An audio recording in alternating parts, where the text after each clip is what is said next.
Hello everyone, यहाँ हम question number 1 देखने वाले हैं। वैदिक काल में सबसे महत्वपूर्ण अनाज की कौन सी फसल उगाई जाती थी, ये आपसे पूछा गया है। तो इसका आंसर आपका हो जाएगा जौ। पानीपत का जो प्रसिद्ध विश्व युद्ध है वो कब लड़ा गया? तो ये 1526 में लड़ा गया था और इसका आंसर सबको पता ही होगा। जलियांवाला बाग हत्याकांड कब हुआ था? तो ये 13 अप्रैल 1919 में हुआ था। संविधान सभा का गठन कब हुआ था? तो संविधान सभा का गठन हुआ था 1946 में। अगला प्रश्न है आपका, उत्तराखंड के पहले मुख्यमंत्री कौन थे? नित्यानंद स्वामी इसका सही उत्तर हो जाएगा। भारत में वर्तमान में कितने केंद्र शासित प्रदेश हैं? 8 इसका उत्तर हो जाएगा। अगला प्रश्न है आपका, पीली क्रांति निम्नलिखित में से किससे संबंधित है? तो ये तिलहन से संबंधित है। भारत के किस राज्य में गेहूं का सबसे अधिक उत्पादन होता है? यूपी इसका सही आंसर है। अगला प्रश्न है आपका 9, ऋषिकेश किस नदी के किनारे बसा हुआ है? तो गंगा नदी इसका सही उत्तर हो जाएगा। अगला है, किस नदी को बिहार का शोक कहा जाता है? कोसी नदी इसका सही उत्तर हो जाएगा। क्वेश्चन नंबर 11 है, निम्नलिखित में से कौन सा हमारा मौलिक अधिकार नहीं है? तो समानता का अधिकार है, शिक्षा का अधिकार है, धार्मिक स्वतंत्रता का अधिकार है, लेकिन सेवा का अधिकार हमारा मौलिक अधिकार नहीं है। राज्य सरकारों का संवैधानिक मुखिया कौन होता है? ये आपसे पूछा गया है। तो राज्य सरकारों का संवैधानिक मुखिया राज्यपाल होता है। अगला प्रश्न है आपका, फूलों की घाटी किस राज्य में? उत्तराखंड में है। निम्नलिखित में से भारत में 4 धाम यात्रा का भाग नहीं है? बद्रीनाथ, रामेश्वरम, वाराणसी या द्वारका। तो इसका जो सही उत्तर है वो है वाराणसी नहीं है। ठीक है, तो बद्रीनाथ है, रामेश्वरम है, द्वारका है। चौथा कौन सा है? अगर आपको पता है तो कमेंट करके ज़रूर बताएं। लोटस टेम्पल दिल्ली में है। उसके बाद जो है आपका क्वेश्चन नंबर 16 है, असम का लोक नृत्य है। तो असम का लोक नृत्य बिहू है। क्वेश्चन नंबर 17 की बात करूँ, फिलॉसफी शब्द की उत्पत्ति हुई है। फिलॉसफी शब्द फिला और सोफिया से हुई है, यानी बी ऑप्शन सही हो जाएगा। सर्वे ऑफ इंडिया का मुख्यालय कहाँ पर है? तो ये DDN देहरादून में है। योगात्मक मूल्यांकन जो समीटिव असेसमेंट होता है वो कब किया जाता है? ये आपसे पूछा गया है। तो ये सत्र के एंड में किया जाता है। ठीक है, जो फॉर्मेटिव असेसमेंट होता है वो ड्यूरिंग सेशन किया जाता है, और ये जो समीटिव इवैल्यूएशन होता है ये at the end of session किया जाता है। ओके, क्वेश्चन नंबर 20 है, बच्चों की शिक्षा का पहला स्कूल किसे कहा गया है? तो वो परिवार को कहा गया है, और ये क्वेश्चन कई बार पूछा जाता है। नई शिक्षा नीति के अध्यक्ष कौन हैं? के कस्तूरी रंगन। शिक्षा नीति 2020 के अनुसार शिक्षा का ढांचा क्या है? 5+3+3+4, ये सभी को पता है। अब उसके बाद हल कीजिए। तो अगर आप इसे हल करेंगे तो आपका जो आंसर आ जाएगा वो ये डी वाला ऑप्शन सही हो जाएगा। 0, 0, 4, 10, 5 और 5 का औसत क्या होगा, ये आपसे पूछा गया है। तो 4 इसका सही आंसर हो जाएगा। अब ये समीकरण दिया हुआ है, इसमें x का मान आपको पता करना है। तो इसको सॉल्व करने पर x का मान आपका जो है 3 आ जाएगा। 120 का 90% होगा, कितना होगा? 90 कितना प्रतिशत? 90 होगा, तो 75% का सही आंसर हो जाएगा। पहली 10 विषम संख्याओं का औसत होता है, तो कितना होता है? 10। उसके बाद है आपका क्वेश्चन नंबर 28, हल कीजिए। ये बॉडमास वाले कॉन्टेस्ट पे चलते हैं ये। तो 28 का आंसर आपका 37 हो जाएगा। बहुत इजी है, आप इनको इजीली सॉल्व कर लेंगे। सही विकल्प का चुनाव कर श्रृंखला को पूरा कीजिए। नंबर सीरीज है ये, 65 आ जाएगा आंसर।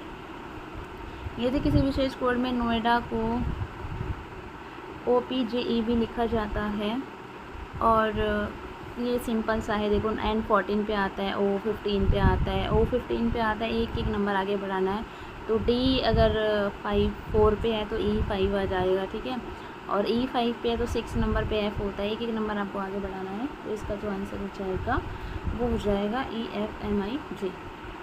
प्रस्तुत श्रृंखला में रिक्त स्थान की जगह क्या आएगा, ये आपको बताना है। तो 121 आएगा। किसी विशेष कोड में पिंक को ये लिखा जाता है, इनका नंबर है P16 पे नंबर आता है, I9 पे आता है, N14 पे आता है, वही नंबर है। तो रेड को क्या कहेंगे? तो R18 पे आता है, और E5 पे आता है, D4 पे आता है। तो 18, 5, 4 आंसर आ जाएगा आपका। यदि पिछले कल से एक दिन पहले शनिवार था तो कल के बाद कौन सा दिन होगा, ये आपसे पूछा गया है। तो होगा आपका बुधवार। विश्व पर्यावरण दिवस 5 जून को मनाया जाता है।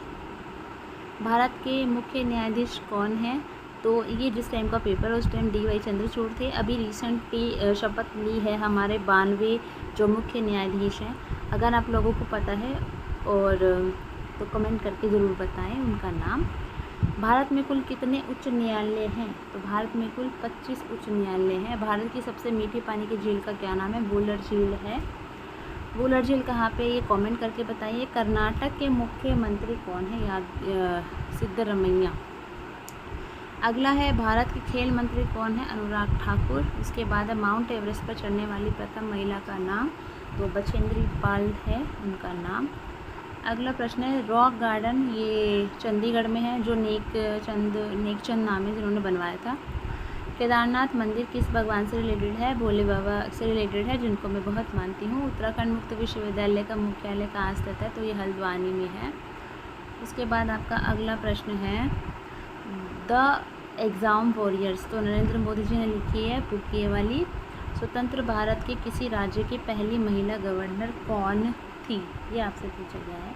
श्रीमती सरोजिनी नायडू इसका सही आंसर हो जाएगा। कौन सी नदी उत्तराखंड में नहीं बहती? तो सतलुज नहीं बहती है। अलकनंदा, यमुना, गंगा तीनों बहती हैं। उसके बाद है आपका विंग्स ऑफ फायर किसकी आत्मकथा है? और एंट्रेंस में पूछा जाने वाला सबसे ज़्यादा पूछने जाने वाला क्वेश्चन है। APJ अब्दुल कलाम इसका सही आंसर हो जाएगा। संतोष ट्रॉफी किस खेल से संबंधित है? ये आपसे पूछा गया है। संतोष ट्रॉफी जो है फुटबॉल से संबंधित है। मुंशी प्रेमचंद जी का दूसरा उपनाम क्या था? नवाब राय। ठीक है। अगला है आपका रविंद्रनाथ टैगोर को किस वर्ष साहित्य के लिए नोबेल पुरस्कार मिला? 1913 में मिला था गीतांजलि के लिए।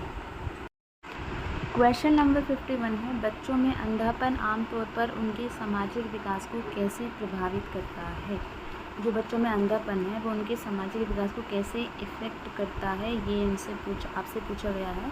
वे मजबूत सामाजिक जो संबंध विकसित करते हैं। अदृश्य संकेतों के कारण उन्हें सामाजिक संपर्क में चुनौतियों का सामना करना पड़ता है।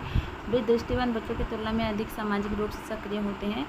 उनके पास कोई सामाजिक विकास के मुद्दे नहीं होते हैं। तो देखो सारे ऑप्शंस पढ़ने के बाद बी वाला ऑप्शन हमें सही लग रहा है, तो बी ऑप्शन हो जाएगा। RPWD एक्ट 2016 का जो एक्ट आया था उससे क्या तात्पर्य है? फुल फॉर्म बेसिकली आपसे पूछी गई है, तो इसका जो आंसर हो जाएगा वो हो जाएगा rights of person with disability act.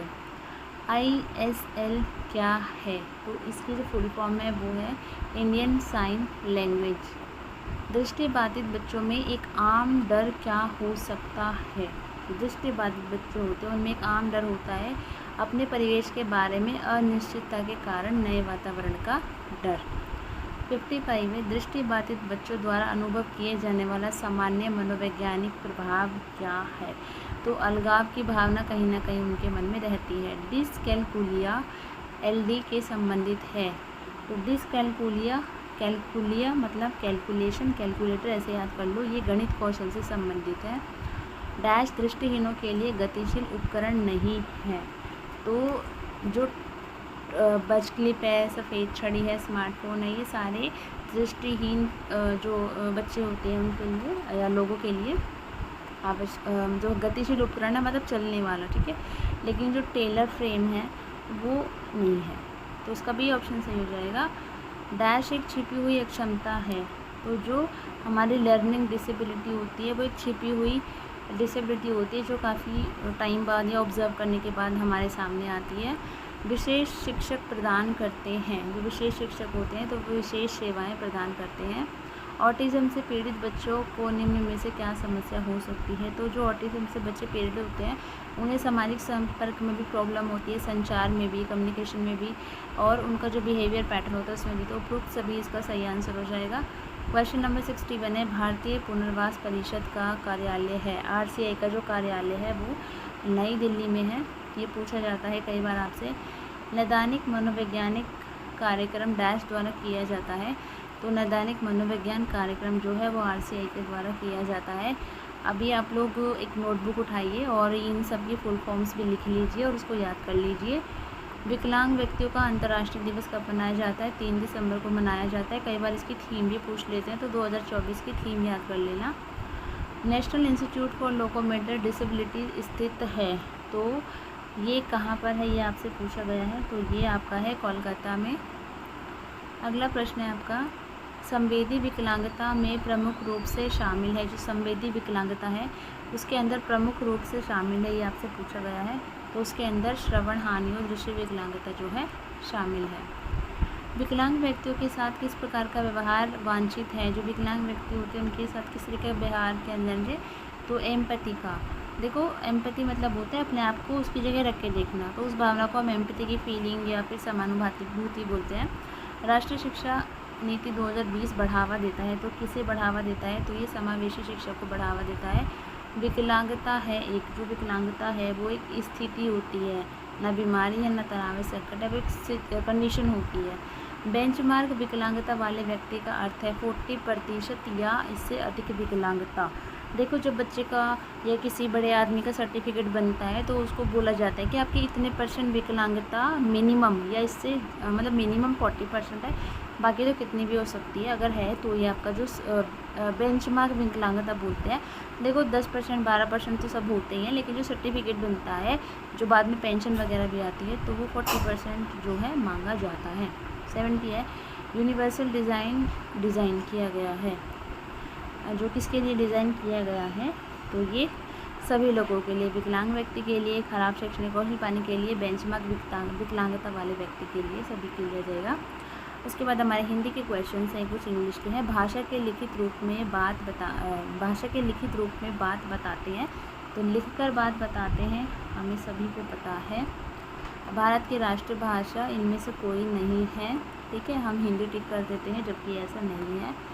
उसके बाद है व्याकरण भाषा के बताता है, जो व्याकरण है वो भाषा के क्या बताता है, नियम भी बताता है और काम भी बताता है, तो ए और भी दोनों हो जाएगा। पुष्प कौन सा शब्द तत्सम है, ठीक है, फूल तत्भव हो जाएगा, पुष्प जो है वो तत्सम है। क वर्ग का उच्चारण स्थान है, कंठ है, क से ठीक है, कंठ है, से याद कर लो इसको। इंग्लिश के क्वेश्चंस हैं, आई डैश कोल्ड, तो इसमें आ जाएगा I had cold. Dash car is very old fashioned, तो इसमें आएगा मैंक्स कार इज़ वेरी, मैंक की जो कार है वो बहुत ही ओल्ड फैशन है। I speak English but he, तो क्या आएगा, does not speak. Nowadays everyone dash internet, nowadays everyone uses internet. Dash there anybody in the room, is there anybody in the room. उसके बाद आपका है क्वेश्चन नंबर 81, गांधी जी द्वारा असहयोग आंदोलन वापस लेने में निम्नलिखित में से कौन सा कारण था, तो कौन सा कारण था, चौराचारी कांड। कब हुआ था, अगर किसी को पता है तो कमेंट सेक्शन में कमेंट करके बताएं। 12 मार्च 1930 को महात्मा गांधी ने अपना प्रसिद्ध नमक मार्च कहाँ से शुरू किया था, साबरमती आश्रम से। उसके बाद है इटालियंस ने वुड ब्लॉक प्रिंटिंग की तकनीक कहाँ से प्राप्त की थी, तो ये चाइना इसका सही आंसर हो जाएगा। क्वेश्चन नंबर 84 है, श्री वल्लभ भाई पटेल का पूरा नाम क्या था, श्री वल्लभ भाई पटेल का नाम वल्लभ भाई झावेरी भाई पटेल था। इनको हम भारत के लौह पुरुष के नाम से भी जानते हैं। विदेशी मुद्रा द्वारा निर्धारित किया जाता है, तो विदेशी मुद्रा द्वारा विदेशी मुद्रा बाजार में मांग और आपूर्ति को निर्धारित किया जाता है। 86 है, ये आपके जो हैं साइंस के मैथ्स के क्वेश्चंस हैं इसके अंदर, तो 10 वोल्ट की बैटरी ये क्वेश्चंस हैं, ठीक है, और ये साइन किस चीज़ का है, आई थिंक बैटरी, हाँ बैटरी का ही होगा, है ना। 10 वोल्ट की बैटरी बैटरी के प्रतिरोध के माध्यम से 2000 सी आवेश वहन करती है, 10 सेकेंड में किया गया कार्य होगा, तो ये आपसे पूछा गया है, तो इसका जो है बी ऑप्शन हो जाएगा।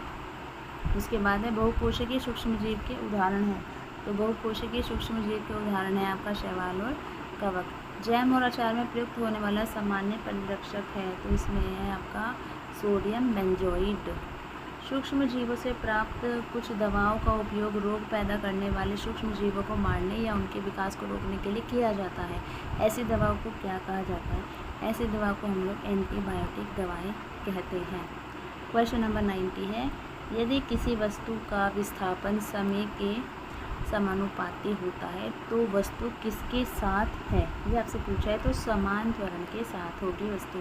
गति अदिश राशि है और वेग जो है वो सदिश है। इसके बाद अगला प्रश्न है आपका, पाई का पूरा मान 22/7 होता है।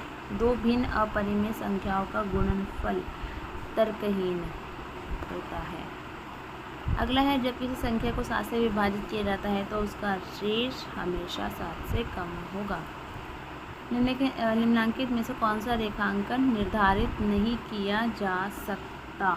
तो औसत निर्धारित नहीं किया जा सकता है। 3 पासों को एक साथ फेंकने की कुल संभावनाएं हैं, तो कुल संभावनाएं हैं 216। अगला प्रश्न है, गृह की सतह से किसी वस्तु का पलायन वेग वस्तु के द्रव्यमान पर निर्भर नहीं करता। तो ये बात जो है वो है सत्य है। 98 है, हाइड्रोकार्बन तत्व डैश के साथ कार्बनिक यौगिक है।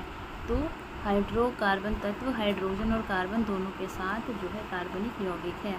क्वेश्चन नंबर 99 है, निम्नलिखित में से कौन सा कार्बनिक यौगिकों को सबसे सरल सदस्य है? तो इसका आंसर है आपका डी ऑप्शन, मेथनॉल।